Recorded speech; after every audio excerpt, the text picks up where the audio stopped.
Hello friends, good morning everyone. My name is Suraj Kumar. Welcome back to Vikram tutorial. यानी Vikram sir के इस channel में आपका बहुत बहुत स्वागत है। यानी कि यूनिट 3 में जो कि इंपॉर्टेंट हम ला रहे हैं, जैसे आज का है प्रणालिका। इसमें एक और चीज बचा है जो है चल कुंडली गैल्वेनोमीटर, और एक चीज और बचा, एक 5 मार्क्स का है, वो लंबा क्वेश्चन है।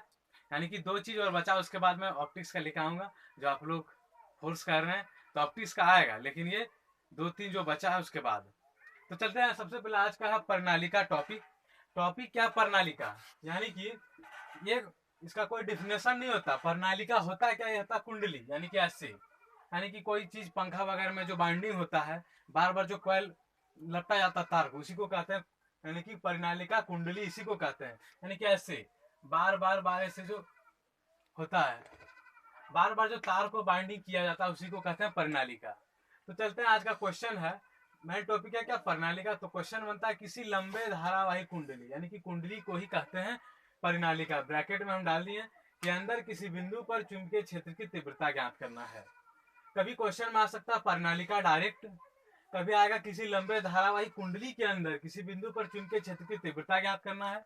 कभी आ सकता है किसी लंबे धारावाही प्रणालिका के अंदर किसी बिंदु पर चुंबकीय क्षेत्र की तीव्रता ज्ञात करना है। तो घबराना नहीं है, सारा एक ही क्वेश्चन है। तो यानी कि सबसे पहले यह कुंडली हम दर्शा दिए हैं एन लंबाई, यानी कि एल लंबाई तक। यहां से यहां तक की कुंडली की लंबाई क्या है, एल। और कितना टर्म्स है, एन टर्म्स है। लिखे प्रणालिका के फेरों की कुल संख्या, तो एन टर्म्स हो गया। यानी कि यहां से एक लूप हम खींचे हैं, A B C D. Loop क्या कहते हैं, यानी कि लूप ऐसा भी हो सकता है, ऐसा भी हो सकता है। लूप मतलब क्या, कि कहीं रास्ता नहीं होना चाहिए बाहर जाने का, कोई बंद चीज को ही हम लूप कहते हैं। यानी कि लूप ऐसा हो सकता है, ऐसा हो सकता है, कुछ भी हो सकता है, यानी कि बंद चीज, खुला नहीं होना चाहिए बस। तो हम लूप एक खींचे हैं, क्या खींचे हैं,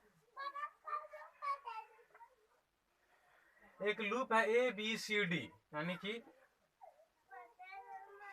एक लूप है ए बी सी डी, और लूप का लंबाई जो है क्या है, एल है। यहां से यहां तक की दूरी एल है। और यानी कि कुंडली की लंबाई और यानी फेरों की संख्या क्या बराबर है।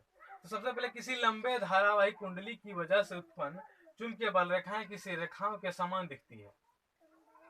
यानी कि किसी लंबे धारावाही कुंडली, यानी ये की वजह से उत्पन्न चुंबकीय बल रेखाएं किसी रेखाओं के समान दिखती है। हम पाते हैं कि किसी प्रणालिका के अंदर किसी बिंदु पर चुंबकीय क्षेत्र की तीव्रता का मान बाहर के किसी बिंदु की तुलना में काफी ज्यादा होता है। यानी कि अंदर में जो होगा चुंबकीय क्षेत्र का मान जो होता है, बाहर की तुलना में काफी कम होता है, मतलब ज्यादा होता है। बाहर में यानी कि कम होता है और अंदर में ज्यादा होता है। तो अंदर वाले चुंबकीय क्षेत्र की तीव्रता के मतलब मुताबिक बाहर वाले को हम नगण्य यानी कि शून्य मान लेते हैं, जो कि माने हैं बाहर का अंदर का जो चुंबकीय क्षेत्र है, बी दर्शाता, हम बता चुके हैं हमेशा चुंबकीय क्षेत्र, यानी कि चुंबकीय क्षेत्र भीतर, इनसाइड, यानी कि हम आई एल का मतलब इनसाइड, बी इनसाइड का मतलब है चुंबकीय क्षेत्र भीतर, काफी बड़ा है आउट, यानी कि वो दर्शा रहा है बी आउट, यानी कि चुंबकीय क्षेत्र बाहर, यानी कि काफी बड़ा है ये, इसलिए इसको मान हम कर दिए 0, यहाँ लिखे हैं। साथ ही किसी आदर्श प्रणालिका के लिए बी आउटसाइड, यानी कि चुंबकीय क्षेत्र बाहर का मान 0 मान लेते हैं हम। तो सबसे पहले मान लिया हमें एम्पियर के नियम की मदद से, इसलिए हम पिछला क्लास में पहले एम्पियर का नियम बताएं कि मदद से प्रणालिका के किसी बिंदु पी पर चुंबकीय क्षेत्र की तीव्रता ज्ञात करनी है। पी बिंदु से गुजरता हुआ एक एम्पियर लूप, यानी कि लूप हम दर्शाते हैं, इसको बता चुके हैं कि ये लूप दर्शाता है हमेशा ए बी सी डी खींचते हैं, यानी कि ए बी सी डी यहाँ खींचे हुए हैं।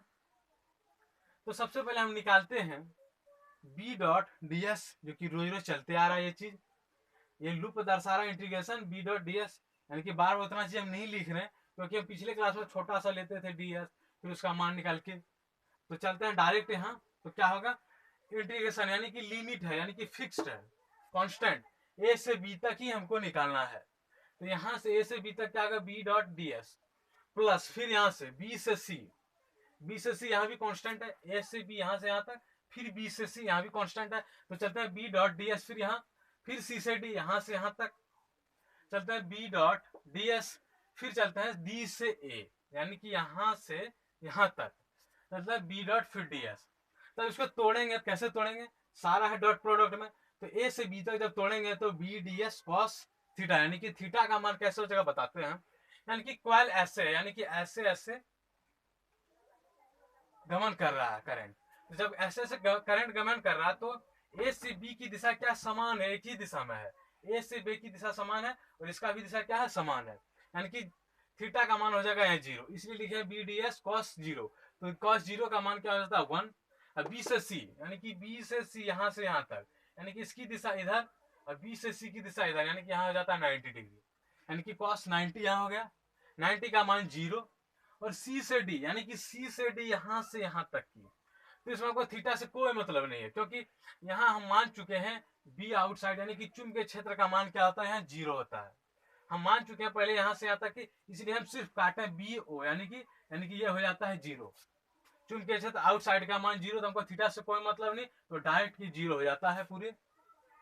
फिर डी से ए, डी से क्या हो जाएगा, यहाँ से यहाँ तक की, यानी कि यहाँ से यहाँ तक की निकालेंगे तो फिर ये इसकी दिशा इसकी दिशा हो जाता है बीच 90 डिग्री। फिर cos 90 का मान हो जाएगा 0। तो बचा सिर्फ क्या, ये 0 ये 0 ये 0, तो बचा ए से बी तक, सिर्फ हमको निकालना ए से बी तक। तो क्या निकला, बी डी एस, इसका मान 1 हो गया तो गुना करने के बाद 1, ये तो 0 हो गया, ये भी 0 ये भी 0। तो बी डी एस बराबर, बी कांस्टेंट बाहर कर लेंगे तो डी एस बराबर क्या हो जाएगा, इसका लंबाई क्या है, एल है, तो इसका लंबाई हम लेंगे एल, तो डी एस बराबर हो जाएगा एल, तो बराबर बी एल। ठीक, उसका आता एम्पियर के नियम से, एम्पियर के नियम में हम कल पढ़े थे, क्या पढ़े थे, इतना बराबर क्या होता है, बराबर म्यू 0 आई। तो म्यू 0 आई, इतना मान क्या निकला मेरा, इतना का मान निकला है बी एल इंटू, क्योंकि म्यू 0 एन एल इसलिए लिखे क्योंकि एन टर्म्स है और लंबाई हमको निकालना यहाँ से यहाँ तक की, इसलिए तो हो जाएगा म्यू 0 एन एल आई। तो एल एल कटने के बाद हो जाता है चुंबकीय क्षेत्र बी बराबर म्यू 0 एन आई। ध्यान यहाँ देना है कि ये नहीं सोचना कि यहाँ कॉस 0 है तो फिर 1 होना चाहिए, क्योंकि ये चुंबकीय क्षेत्र के बाहर है। हम बता चुके हैं कि किसी बिंदु की तुलना में काफी ज्यादा था, कि यानी कि हम पाते हैं कि प्रणालिका के अंदर किसी बिंदु पर चुंबकीय क्षेत्र की तीव्रता का मान बाहर के किसी बिंदु की तुलना से में काफी ज्यादा होता है, यानी कि इतना होता है। साथ ही किसी आदर्श प्रणालिका के लिए बी वो बराबर 0, यानी कि यहाँ चुंबकीय क्षेत्र का ही मान हो जाता है 0, तो हमको थीटा से कोई लेना देना नहीं है, यानी कि ये भी 0 बचता सिर्फ ए से बी, यानी कि कांस्टेंट वैल्यू ए से हमको बी तक यहाँ से यहाँ तक की निकालनी है। यहाँ से यहाँ तक की लंबाई क्या है, एल लंबाई है, दर्शा चुके हैं।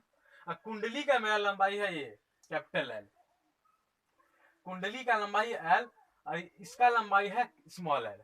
तो चलते हैं कि इंटू कितना टर्म्स है, तो एन टर्म्स है, इसलिए गुना हो गया म्यू 0 एन एल इंटू आई।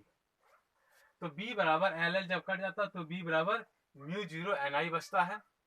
प्रणालिका का कोई डेफिनेशन नहीं है, यानी कि ये सिर्फ कुंडली को कहते हैं प्रणालिका।